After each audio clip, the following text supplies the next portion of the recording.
महादेव गोविंद रानडे 1842 ते 1909 एवढा यांचा कार्यकाळ होता.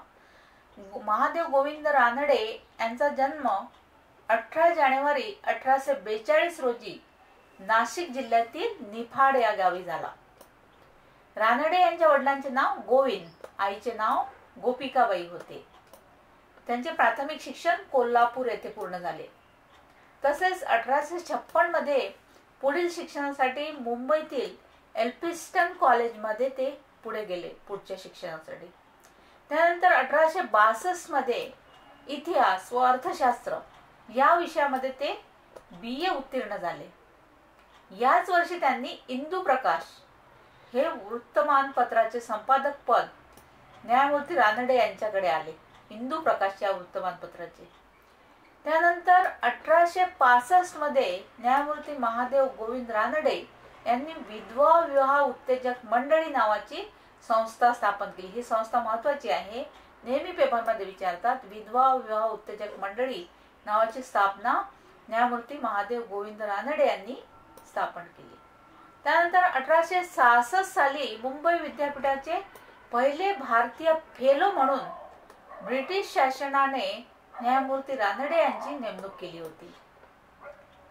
त्याच वर्षी न्यायमूर्ती रानडे यांनी LLB करिता सुद्धा प्रवेश घेतला. त्यानंतर 1868 मध्ये एल्फिन्स्टन महाविद्यालयामध्ये ते इतिहास व इंग्रजी विषय शिकू लागले. तसेच 1871 मध्ये पुणे येथे सार्वजनिक सभेची स्थापना करण्यामध्ये न्यायमूर्ती रानडे यांची महत्त्वपूर्ण भूमिका होती. त्यानंतर 31 मार्च 1876 रोजी न्यायमूर्ती रानडे आत्माराम पांडुरंग, डॉक्टर राघव भांडारकर इत्यादी मंडळींनी मिळून मुंबई येथे प्रार्थना समाज या संस्थेची स्थापना केली. हा प्रश्न अत्यंत महत्त्वाचा आहे.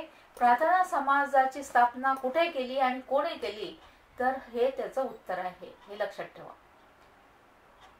तसेच भारतीय सामाजिक परिषद या महत्त्वपूर्ण संस्थेची स्थापना न्यायमूर्ती रानडे यांनी केली होती. महत्त्वाचे म्हणजे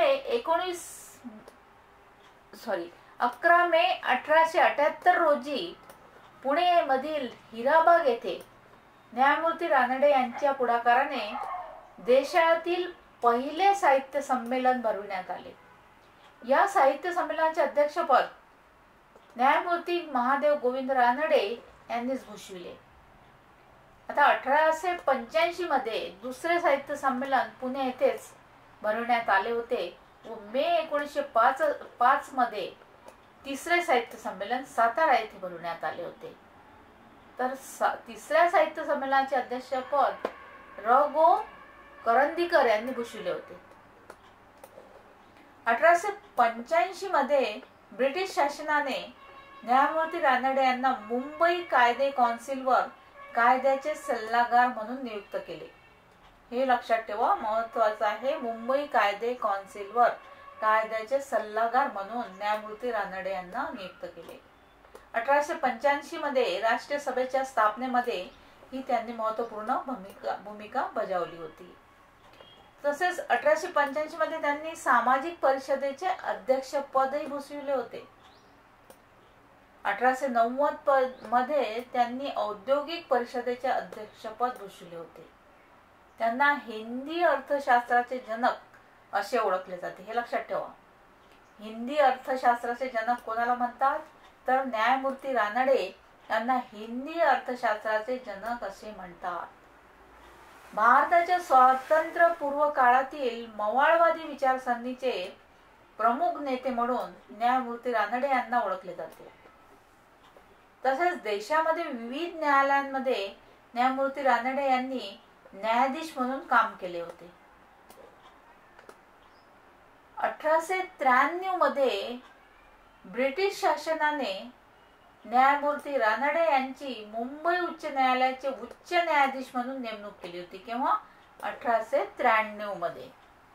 तसेच न्यायमूर्ती रानडे यांनी त्यांच्या जीवन काळात वृत्कोत्तेजक सभेची स्थापना केली. तसेच त्यांनी पुणे येथे नेटिव्ह जनरल लायब्ररीची स्थापना केली. न्यायमूर्ती रानडे यांनी पुणे येथे वसंत व्याख्यानमालेचे सुद्धा आयोजन केले होते. तसेच त्यांनी the rise of Maratha power मराठी सत्तेचा उदय हा महत्वपूर्ण ग्रंथ लिहिला. तसंच त्यांनी essay in Indian economics by M G. Ranade हा अर्थशास्त्र विषयक ग्रंथही लिहिला होता. Essay in Indian economics by M G. Ranade हा अर्थशास्त्र विषयक ग्रंथही लिहिला होता. तर फ्रेंड्स, ही होती अतिशय महत्त्वाची माहिती न्यायमूर्ती रानडेंबद्दल. थँक्यू.